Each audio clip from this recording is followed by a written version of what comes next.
Hermanos, que el Señor les bendiga. Damos gracias a Dios por la oportunidad que una vez más nos permite vernos a través de este medio. A Dios gracias porque ya después de algunos meses de estar en distanciamiento, hermanos, sin duda podemos ver en nuestros estados de ánimo, a veces luchando con Él, puesto que se nos hace largo estos días por estar en estas condiciones. Pero sigamos orando, pidiéndole al Señor que Él sea fortaleciendo nuestras vidas, animándonos y permitiéndonos esperar en Él, orar por sus gobiernos, seguir orando por la iglesia, unos por otros, por los enfermos, por los que se encuentran todavía con problemas de COVID. Y últimamente, hermanos, he sabido de nuestro hermano Cristian Cázares. Oren por él, también por su hermano Manelik, también nuestro hermano Pastor Onésimo, también nuestro hermano Isaac, también oren por ellos. Oren, hermanos, para que el Señor les fortalezca y les permita salir de esta situación. Y continuamos pues, hermanos, orando, que yo creo que es la petición, es la exhortación constante, hermanos, de unos por otros, de orar y orar, hermanos. Durante este mes, hermanos, estaremos viendo la primera carta a Tesalonicenses.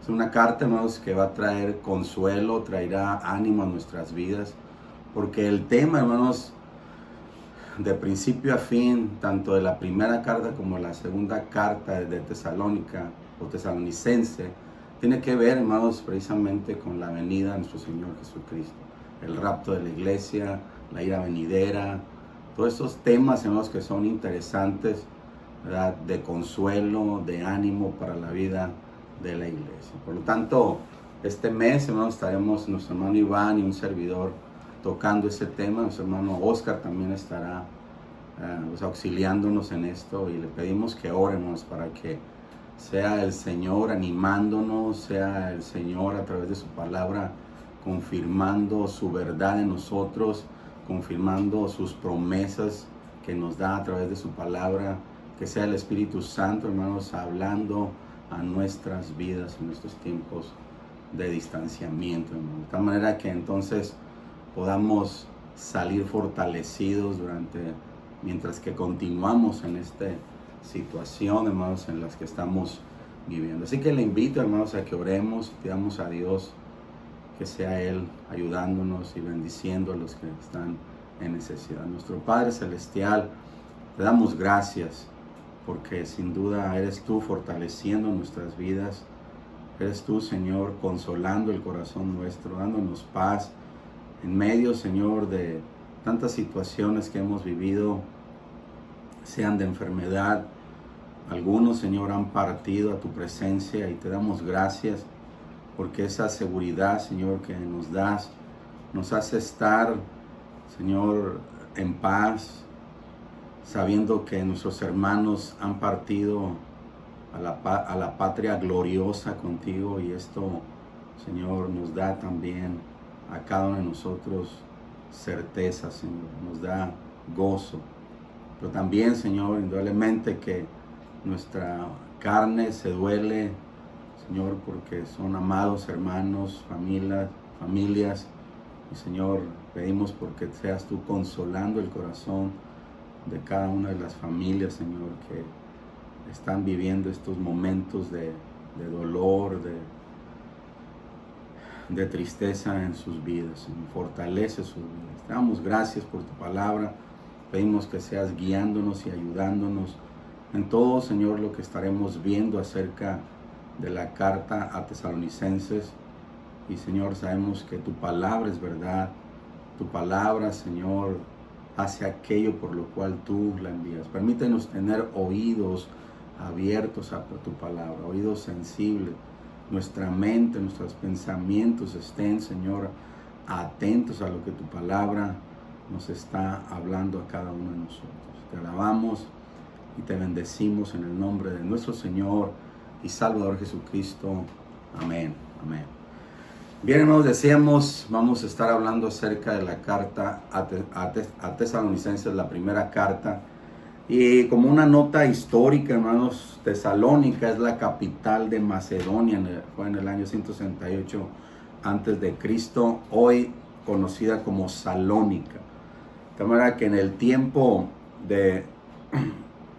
este tiempo, hermanos, entonces la población en Tesalónica era alrededor de 200,000 habitantes, localizada en la carretera principal que iba de este a oeste, que era la vía Ignacia, una vía principal, ¿verdad?, que llevaba a Roma, de tal manera que Tesalónica, por ser una ciudad portuaria, servía como los cuarteles generales de actividad política y comercial en Macedonia. Entonces esto nos da una idea para nosotros la importancia que tenía precisamente Tesalónica, esta ciudad donde precisamente se llevaban todos estos movimientos, y es donde Pablo en su segundo viaje, precisamente ahí es donde llega el apóstol Pablo a predicar la palabra de Dios, y es donde nace precisamente la iglesia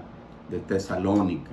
Una iglesia interesante, puesto que hay judíos, ¿verdad?, hay griegos, y Lucas en el capítulo 17 precisamente de Hechos, él menciona todos estos detalles que son interesantes, ¿verdad?, puesto que es un libro histórico donde Lucas toma varios datos interesantes. Y dijimos pues precisamente que cuando Pablo y Silas llegan a Tesalónica, ¿verdad?, ellos llegan, y lo que llega buscando el apóstol Pablo es una sinagoga, y encuentra una sinagoga precisamente ahí en donde él entra para discutir precisamente con los maestros ahí, de tal manera que entonces al estar ahí el apóstol Pablo exponiendo las escrituras, ¿sí?, exponiéndolas, decía ahí en el verso 3 que era necesario, esta era la predicación del apóstol Pablo,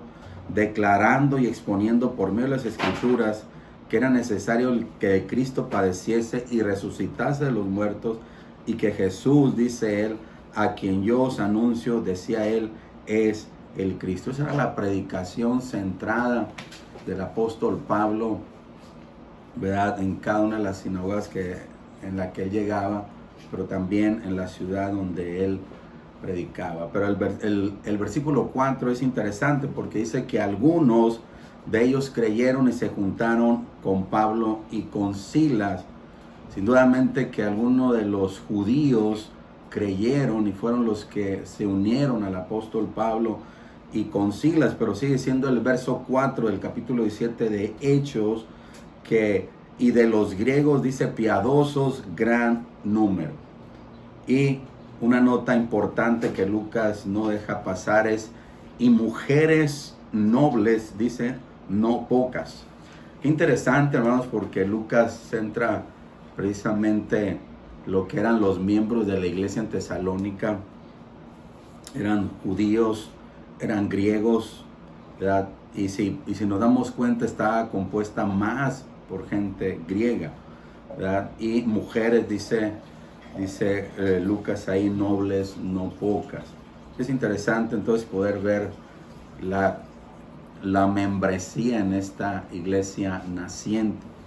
Pero al ver este éxito, al ver lo que Dios estaba haciendo ahí, indudablemente que no se dejó esperar los problemas para el apóstol Pablo y para Silas, de tal manera que hubo judíos que no creyeron, ¿verdad?, dice más adelante Lucas, de manera que ellos inician, ¿verdad?, una situación difícil, de tal manera que en el 5 dice, entonces los judíos que no creían, teniendo celos, tomaron consigo algunos ociosos, hombres malos, y juntando una turba, alborotaron la ciudad, y asaltando la casa de Jasón, procuraban sacarlos al pueblo. Y empieza la persecución.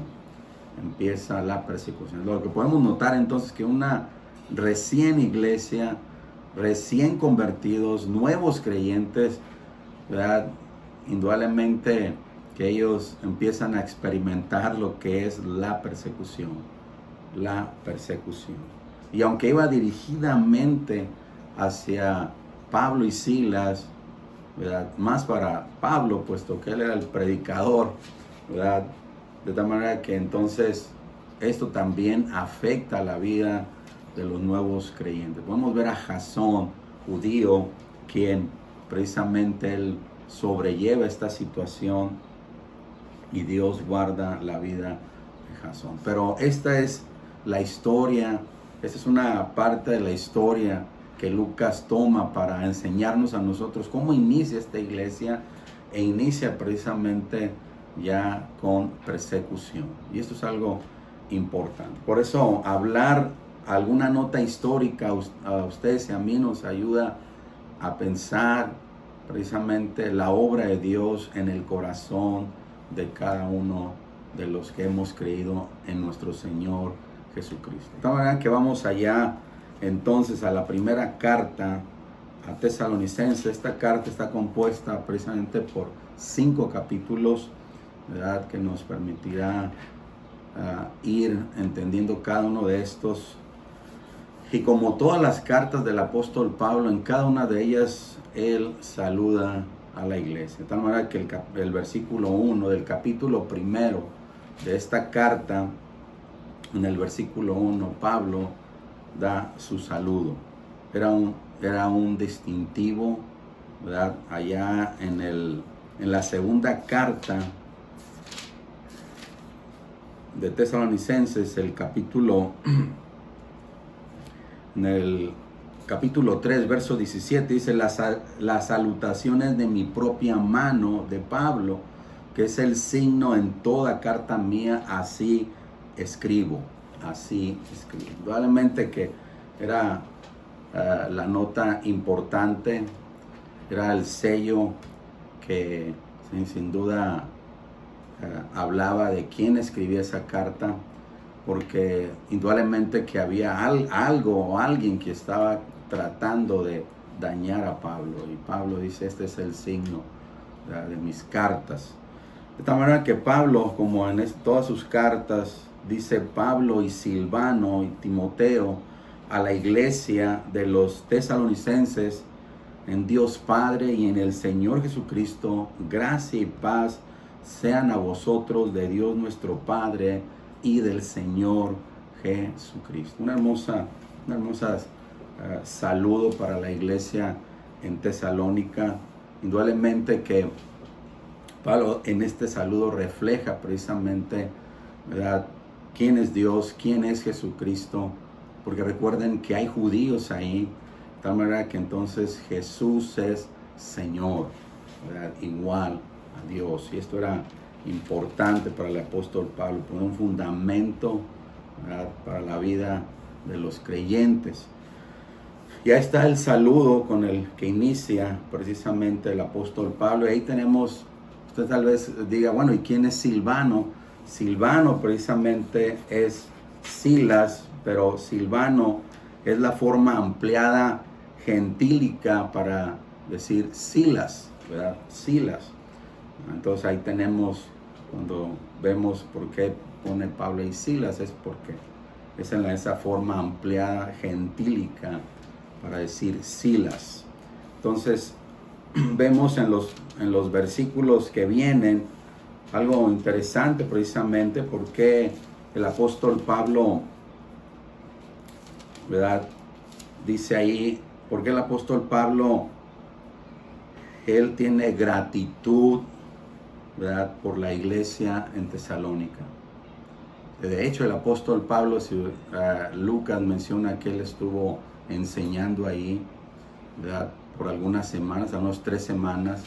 Pero algunos escritores mencionan que no fueron solamente 3 semanas las que Pablo estuvo ahí predicando el evangelio como misionero, sino que él estuvo más tiempo predicando y enseñando a los nuevos creyentes. Y esto podemos tener una evidencia porque la iglesia que apoyaba a través de sus ofrendas al apóstol Pablo precisamente era la iglesia de los filipenses, y él precisamente menciona algo, ¿verdad?, acerca de que la iglesia participaba, ¿verdad? Dice allá en Filipenses capítulo 4, verso 16, para irnos rápido, dice, pues aún en Tesalónica me enviaste una y otra vez para mis necesidades. Este solamente es un versículo que nos permite pensar que Pablo estuvo más tiempo apoyando la vida de los creyentes allá en Tesalónica.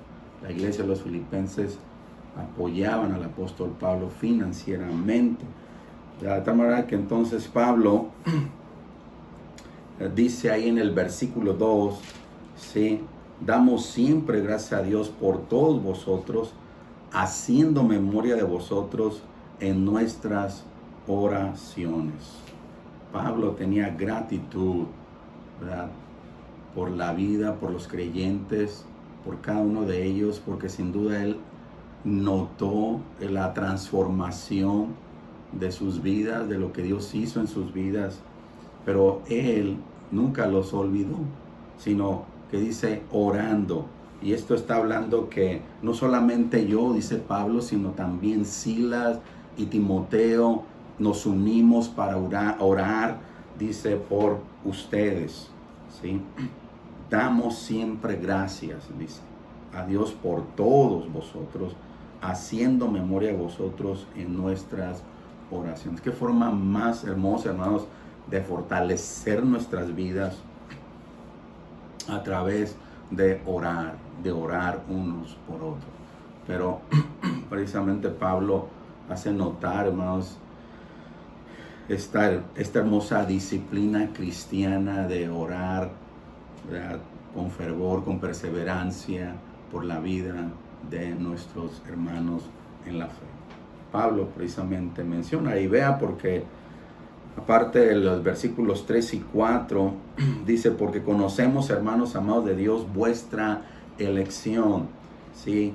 Pero también en el 7 y el 9 dice, de tal manera que habéis sido ejemplo a todos los de Macedonia y de Acaya que han creído, porque partiendo vosotros ha sido divulgada la palabra del Señor, no solo en Macedonia y Acaya, sino que también en todo lugar vuestra fe en Dios se ha, dice, extendido, de modo que nosotros no tenemos necesidad de hablar de ellos. Pablo tenía gratitud. Pablo estaba gozoso de saber que esta iglesia, ¿verdad?, estaba siendo ejemplo para la vida de otros. Pero en el capítulo 2 de la misma carta, en el capítulo 2, versos 19 y 20, dice, porque ¿cuál es nuestra esperanza o gozo o corona de que me gloríe? ¿No lo sois vosotros delante de nuestro Señor Jesucristo en su venida? Vosotros sois nuestra gloria y gozo. Y eso a Pablo lo exalta en gozo, porque para él, esta iglesia, noten la descripción que hacen, vosotros sois nuestra gloria y gozo del Señor. Qué maravilloso, hermanos, es precisamente Pablo exalta de emoción y da gracias por la vida de los creyentes en Tesalónica. Pero vamos a ver algunos detalles interesantes, porque vamos a hablar de la evidencia de una vida transformada, una fe genuina, porque si recordamos allá en Hechos 17, ¿verdad?, de los creyentes ahí en Tesalónica que vivieron persecución e inmediatamente, ¿verdad?, tenían poco de creyentes y ellos, ¿verdad?, iniciaron precisamente con persecución. Pero vamos a ver las evidencias, ¿verdad?, de una vida transformada. Dice el versículo 3, acordándonos sin cesar delante del Dios y Padre nuestro de la obra de vuestra fe, del trabajo de vuestro amor y de vuestra constancia en la esperanza en nuestro Señor Jesucristo. Si notamos ahí tres virtudes cristianas que se hacen resaltar en la vida de esta iglesia: fe, amor y esperanza. Sin duda son el fruto del don del nuevo nacimiento a través del Espíritu Santo. La fe, el amor y la esperanza. Estas gracias, hermanos, nunca están inactivas, ¿verdad? Estas gracias nunca están inactivas, sino que la fe produce obras, ¿verdad? La fe en nuestro Dios, ¿verdad? Vivimos por fe, caminamos por fe. El apóstol Pablo exhortaba que no andábamos por la vista, sino por fe andamos. Y que además el amor estimula también al trabajo. Lo que hacemos, ahora lo que la iglesia en Tesalónica, cómo hacía las cosas, ¿verdad? Obraba en amor, en el bien de los demás, ¿sí? Trabajaba. Además que el amor estimula al trabajo y la esperanza nos enseña la constancia. La esperanza, ¿verdad?, que tenemos en nuestro Señor Jesucristo, ¿verdad? La obra perfecta en Él, pero también la esperanza de que también viviremos con Él. Y esto estimula a una constancia, ¿verdad?, permanente con Dios, permanente con nuestro Dios. Por eso, una vez más, vayamos a Filipenses, hablando de constancia, hablando de perseverancia. Dice el apóstol Pablo ahí en Filipenses 3:12, no que lo haya alcanzado ya, ni que ya sea perfecto, sino que prosigo por ver si logro asir aquello por lo cual fui también asido por Cristo Jesús. Hermanos, yo mismo no pretendo haberlo ya alcanzado, pero una cosa hago, olvidando ciertamente lo que queda atrás y extendiéndome a lo que está adelante. Prosigo a la meta, al premio del supremo llamamiento de Dios en Cristo Jesús. Nuevamente, que estas evidencias de una vida transformada, de una fe genuina en la vida de los creyentes, ¿verdad?, lo que tenía que ver con lo que pasó en la vida de los creyentes en Tesalónica y lo que ha pasado en nuestra vida como creyentes, nos permite mantenernos a usted y a mí en fe, en amor y esperanza. La fe que nos permite sostenernos en Dios, sostenernos en sus promesas, ¿verdad?, creer la palabra de Dios, amar la palabra de Dios y sostenernos en la esperanza viva que tenemos en nuestro Dios. Al menos la iglesia en Tesalónica reflejaba estas hermosas virtudes, de manera que el apóstol Pablo sigue comentando sobre esto. Dice: nos acordamos pues sin cesar delante del Dios y Padre nuestro de la obra de vuestra fe, del trabajo de vuestro amor y de vuestra constancia en la esperanza en nuestro Señor Jesucristo. Y esto estaba revelando precisamente esperanza, constancia, ¿verdad?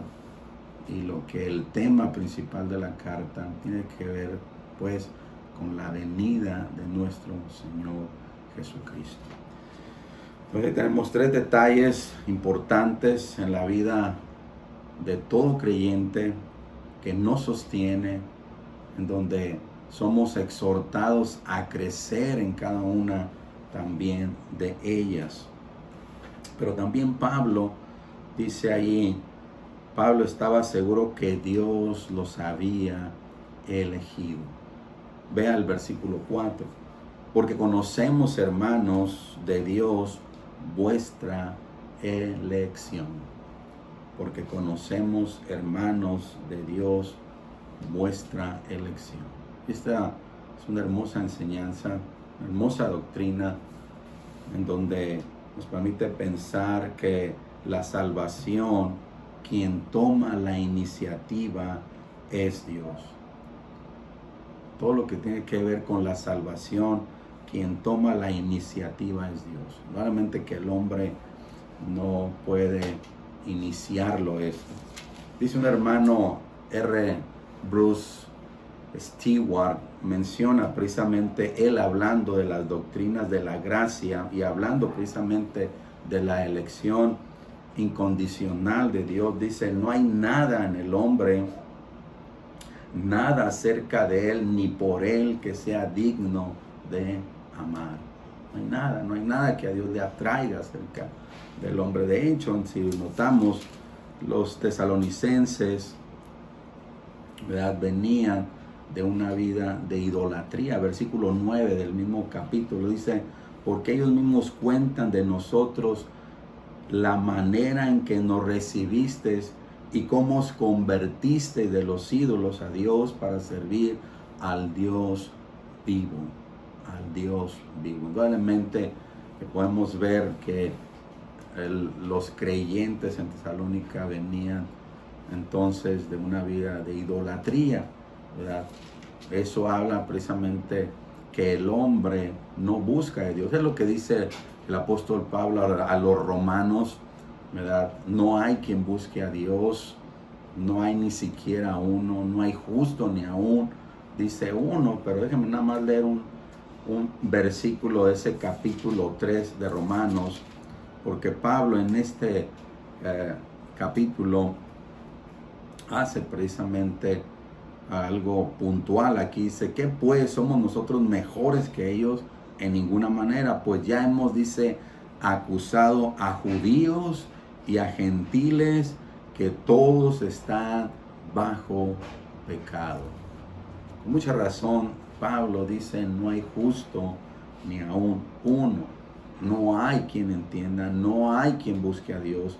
Todos se desviaron, aún así hicieron inútiles. No hay quien haga lo bueno, no hay ni siquiera uno, dice el apóstol Pablo. De tal manera que podemos ver que el Señor, dice Pablo en el versículo 4, el capítulo 1, dice, porque conocemos, hermanos amados de Dios, vuestra elección. Indudablemente que Pablo estaba seguro de lo que había sucedido en la vida de los creyentes en Tesalónica. Dios había obrado de una manera maravillosa en la vida de cada uno de ellos. Y Pablo estaba seguro de esto, de que Dios había elegido la vida de ellos para salvación, para salvación. Porque así como hubo quienes fueron salvados, ¿verdad?, hubo quienes, ¿verdad?, o sea, leímos ahí en Hechos, quienes no estuvieron de acuerdo, no creyeron, y ellos persiguieron al apóstol Pablo y a los creyentes, ¿sí? Pero también sigue siendo allá en Efesios, hablando precisamente de la elección, dice el apóstol Pablo ahí en Efesios capítulo 1, menos los versos 3 al 6, dice, bendito sea el Dios y Padre de nuestro Señor Jesucristo, que nos bendijo con toda bendición espiritual en lugares celestiales en Cristo, según nos escogió en Él antes de la fundación del mundo, para que fuéramos santos y sin mancha delante de Él, en amor, habiéndonos predestinado para ser adoptados hijos suyos por medio de Jesucristo, según el puro afecto de su voluntad. Según el puro afecto de su voluntad. Pablo dice, porque conocemos, hermanos, de Dios nuestra elección. Y esto nos debemos darle gracias a Dios de que disfrutamos de una salvación maravillosa de nuestro Dios. Recuerde que también Pablo sigue diciendo allá en Efesios, precisamente en el capítulo 2, que esto es de Dios, no por obras, para que nadie se gloríe, ¿verdad? El mismo apóstol Pablo sigue enfatizando acerca de esta hermosa verdad de la salvación, en donde nos recuerda que el hombre no interviene absolutamente nada en ella, el hombre no se interesa en nada en ella, el hombre está metido, sumergido en sus delitos y pecados, en su pecado mismo, que lo arrastra, lo lleva más y más lejos de nuestro Dios. Dice Pablo otra vez, versículos muy conocidos, porque por gracia sois salvos por medio de la fe, y esto, dice el apóstol Pablo, no de vosotros, pues es don de Dios, es la gracia de Dios, la gracia soberana de Dios hacia el individuo, llevándolo al arrepentimiento. Es Dios obrando una vida maravillosa, teniendo el Señor amor por los pecadores, y Él salva a los pecadores. Y Pablo de eso estaba certero, de que esta iglesia, precisamente, Pablo veía esta verdad en ellos. Dios había hecho que la predicación del apóstol Pablo fuera eficaz en los corazones de cada uno de ellos, de manera que los llevó al arrepentimiento. Pero sigue siendo Pablo en el versículo 5, ¿verdad? Pues nuestro evangelio no llegó a vosotros en palabras solamente, sino también en poder, en el Espíritu Santo y en plena certidumbre, como bien sabéis. ¿Sí? No solamente palabras, sino en el Espíritu. Recordamos aquellas palabras del profeta Zacarías en el capítulo 4, verso 6, en donde podemos ver, dice en la segunda parte de este versículo, dice: no con ejército ni con fuerza, sino con mi espíritu, dice Jehová de los ejércitos. Dice Jehová de los ejércitos. El principio clave de este versículo de Zacarías 4:6, entonces el principio es que el Espíritu Santo realiza el éxito en la obra de Dios y no el hombre. Pablo lo entendía perfectamente esto. Note, porque dice Pablo otra vez, pues nuestro evangelio, ¿verdad? El mensaje que él tenía y el mensaje que él daba, el mensaje era de salvación, y todo el que escuchara este mensaje como él también, ¿verdad?, le trajo salvación. Él quería entonces que ese evangelio, ese mensaje salvador, lo escucharan los demás y lo tomaran y fueran salvos, ¿verdad? Porque en el capítulo 2 dice el apóstol Pablo ahí: pues habiendo antes padecido y sido ultrajados en Filipos, como sabéis, tuvimos de nuevo nuestro Dios para anunciaros el evangelio de Dios en medio de gran oposición. Dios le llama aquí el evangelio de Dios, indudablemente, porque es de Dios, ¿verdad? Es de Dios el mensaje salvador. Y Pablo precisamente dice: no llegó vosotros en palabras solamente. Y poniendo esto, ¿verdad?, en algo interesante, ¿verdad?, cuando Pablo dice no llegó a vosotros en palabras solamente, todo lo que Pablo predicó podrían ser solamente palabras, ¿verdad?, y que a veces las palabras no tienen mucho efecto. Pero note, porque Pablo dice ahí, sino también en poder. Y leyendo un poco sobre este asunto, ¿por qué menciona aquí Pablo y dice sino también en poder? No vimos allá, Lucas al menos no registró algún milagro que hizo el apóstol Pablo en Tesalónica para hacer notar que Pablo hizo algunos milagros ahí, ¿verdad?, que evidenciaran precisamente quién era Pablo, ¿verdad?, como apóstol. Pero dice él, algunos comentan que tal vez sí hubo algunos milagros que se hicieron, ¿verdad?, que fueron evidentes del mensaje de Dios, como señal, ¿verdad?, que Dios venía haciendo, como lo vimos con Pedro, como lo vimos con otros que hacían milagros para autenticar precisamente al mensajero mismo. Dice sino también en poder, pero también dice en el Espíritu Santo, en el Espíritu Santo. Si quitamos esto, si quitamos al Espíritu Santo, nuestras palabras no serían absolutamente nada. Pero dice el apóstol Pablo que las palabras o el mensaje salvador, ¿verdad?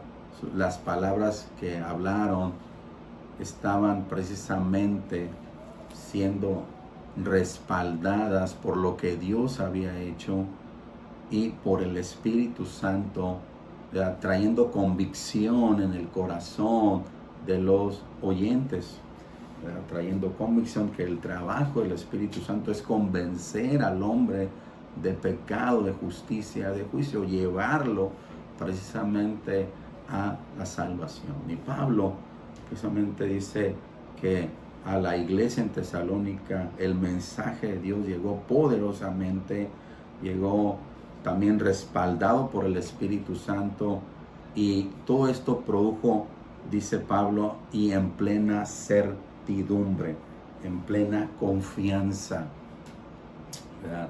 En plena confianza. Notemos entonces que el mensaje de Dios para los tesalonicenses fue evidente, fue eficaz, no porque era Pablo, no, era Dios actuando, el Espíritu Santo actuando en la vida de los creyentes. Dice Pablo entonces ahí: como bien sabéis cuáles fuimos entre vosotros por amor de vosotros. Porque Pablo menciona también estos detalles: como bien sabéis cuál fuimos entre vosotros por amor de vosotros. Pablo entonces quiere decir con esto que su vida de testimonio como apóstol sirvió como un libro abierto que todos podían leer, ¿verdad? Él no era como algún engañador, no era un engañador más, ¿verdad? No era un palabrero más, como bien le dijeron en Atenas: eres un palabrero solamente, no, sino que él era el que Dios había enviado con el mensaje salvador, respaldado por el Espíritu Santo. Al Señor gracias, hermanos, que podemos pensar en estos detalles de la iglesia en Tesalónica. Y quiero concluir diciendo: Pablo expresa agradecimiento de manera entusiasmada por la vida de los creyentes de Tesalónica, por las evidencias claras de su nueva vida en Cristo, a pesar de luchar en medio de las persecuciones, en medio de aquellas situaciones que ya traían problemas en la vida de los tesalonicenses. Pero también, hermanos, creo que esto podemos pensar cada uno de nosotros, ¿verdad? Debemos alabar a Dios y dar gracias por la salvación que Él nos ha dado, por su gracia soberana y lo que Él ha hecho en nosotros, ¿verdad? En nuestras vidas, para alabanza de su nombre. Indudablemente que si aún estamos de pie es precisamente por lo que Dios ha producido en nuestra vida: fe, amor, esperanza. Fe en Él, amor a Él, esperanza en Él, para la gloria de su nombre. Vamos a dar gracias. Padre, te damos gracias porque sin duda iniciamos con esta hermosa carta, Señor, pensando en la vida de los creyentes. Y, Señor, es estimulante poder ver cómo lo que produce el Evangelio de Cristo en el corazón del creyente, Dios. Gracias te damos, porque viviendo en un mundo, Señor, en donde no hay certeza, no hay seguridad de lo que pasará, Dios, tú produces en nosotros la certeza, la fe, para que nos mantengamos firmes en ti. A ti sea la gloria y la honra por siempre en Cristo, nuestro Señor y Salvador. Amén.